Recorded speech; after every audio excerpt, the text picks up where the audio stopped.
এযোৰ সুন্দৰ কাপোৰ, এইফালে সুন্দৰ সুন্দৰ ফুল আৰু একেবাৰে টেষ্টি আৰু দেখিবলৈ ধুনীয়া হোৱাকৈ এখন ৰেচিপি বলক আপোনালোকক দেখুৱাই আছোঁ। Good morning, welcome back to my YouTube channel Poppy's crafty এণ্ডলৈ আপোনালোকক পুনৰবাৰ স্বাগতম জনাইছোঁ। আৰু এইফালে মোৰ ধুনীয়াকৈ ফুল ফুলি আছে আৰু ফুলবোৰ এক পাক দেখুৱাই ল'লোঁ। আৰু এইফালে বনাবলৈ লৈছোঁ আজি শিঙি মাছৰ এটা খুব ধুনীয়া সুন্দৰ ৰেচিপি আৰু হেল্ডিও। এইটো খালে তেজটো বঢ়োৱাত মানে হিমোগ্ল'বিন বঢ়োৱাত খুব ধুনীয়াকৈ মানে ইয়াত প্ৰাকৃতিকভাৱে হিমোগ্ল'বিন বঢ়োৱাত উদগনি জনায়। আৰু লগতে দিম নৰসিংহটো খুব ভাল বস্তু। আৰু তাতে আদা নহৰু পিঁয়াজটো দিবই লাগিব।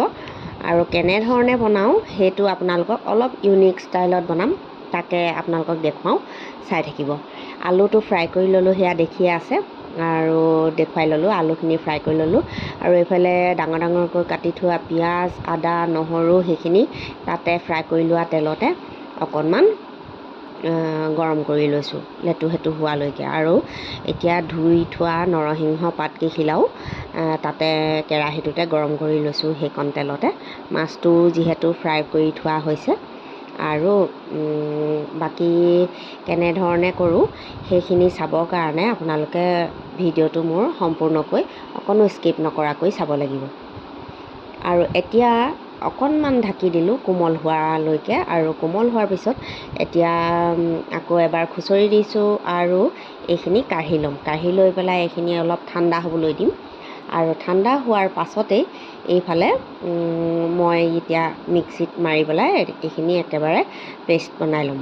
আৰু লগতে মই আলু কিপিচো তাতে দি দিম। আলু কিপিচ গোটাকৈ নাৰাখোঁ, মানে জোলটো অকণমান ডাঠ হ'বৰ কাৰণে।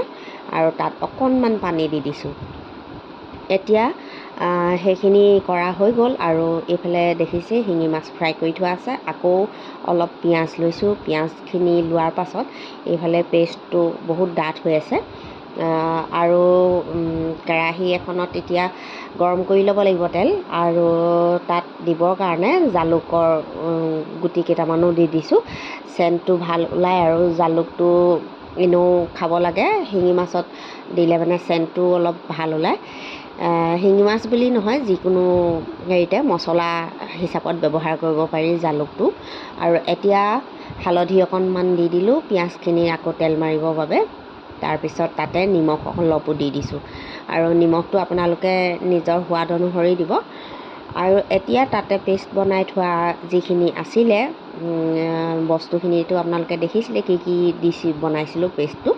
আৰু সেই পেষ্টটো এতিয়া ইয়াত তেল মাৰি দিলোঁ। আৰু ইয়াৰ পৰা তেলটো কেঁচা ভাৱ যোৱালৈকে অকণমান দেৰি ভাজি লৈ অলপ লৰাই দিলতে হৈ গ'ল। আৰু এতিয়া পানীটো ঢালি দিলোঁ। আৰু এইফালে জালুক তিনেই কমটিকৈ দিছোঁ, সেইটো কাৰণে উলিয়াবলৈ দিগদাৰ, আৰু পানী অকণমান দি পেলাই ইয়াতে ঢালি দিছোঁ। আৰু এতিয়াতো শিঙি মাছৰ যিখিনি নৰসিংহ লগত বনোৱা জোল সেইখিনি ৰেডি হৈয়ে গ'ল।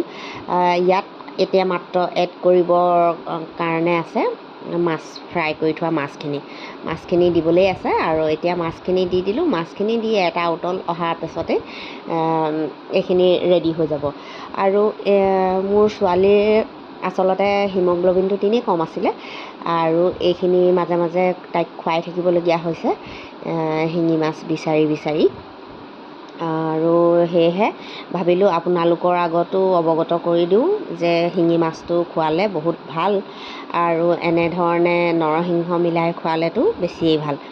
আৰু এনেকৈ মই যিটো হিচাপত বনাইছোঁ সেইটো হিচাপত বনালে খুব টেষ্টিও হয়। আৰু এনেধৰণে মই তাইক থালিখনো ৰাতিপুৱা এনেকৈ দিওঁ। এতিয়া স্কুল অৱশ্যে খুলিছে, এতিয়া নোৱাৰিম আৰু ইমানখিনি কৰিব। আৰু এই কাপোৰযোৰ বেলেগ বোৱাৰী এগৰাকীয়ে দিছিলে, সেইখিনিও মই মাজতে মোৰ ছোৱালীক যোগান ধৰাৰ মাজতে বা মোৰ ঘৰৰ কামৰ মাজতে এইখিনিও ৰেডি কৰি ল'লোঁ। আৰু এই কাপোৰযোৰ দেখুৱাই দিছোঁ আপোনালোকক। চাদৰখন অৱশ্যে বেলেগত আছিলে, দেখুৱাবলৈ নহ'ল, আৰু সেয়েহে মেখেলাখন আৰু ব্লাউজটোকে আপোনালোকৰ আগতো দেখুৱাই দিছোঁ। চিলোৱাটো দেখুওৱা নাই আৰু কোনোবাই যদি চাব বিচাৰে চাদৰ চিলোৱা হওক বা ব্লাউজৰ কাটিঙেই হওক বা ব্লাউজ চিলোৱা হওক বা মেখেলা কেনেকৈ চিলাওঁ, মোৰ প্ৰফাইললৈ গৈ পেলাই তাত চেক কৰিলেই হ'ব। প্ৰথমৰ ভিডিঅ'বিলাকতে আছে, মোৰ মেখেলা চিলোৱাও আছে, ব্লাউজ চিলোৱাও আছে আৰু চাদৰৰ পতি খুওৱাও আছে। সকলোখিনি চাব পাৰিব। কোনোবা যদি একেবাৰে নতুন নতুন শিকাৰো হয়, সেইবিলাকেও চাব পাৰিব। আৰু এতিয়া ব্লাউজটো দেখুৱাই দিলোঁ, হুকো লগাই দিছোঁ, আৰু ভিডিঅ'টো ইমানতে সমাপ্ত হৈছে। আজিলৈ আহোঁ নতুন এটা ভিডিঅ'ত লগ পোৱাৰ প্ৰতিশ্ৰুতিৰে। Bye bye.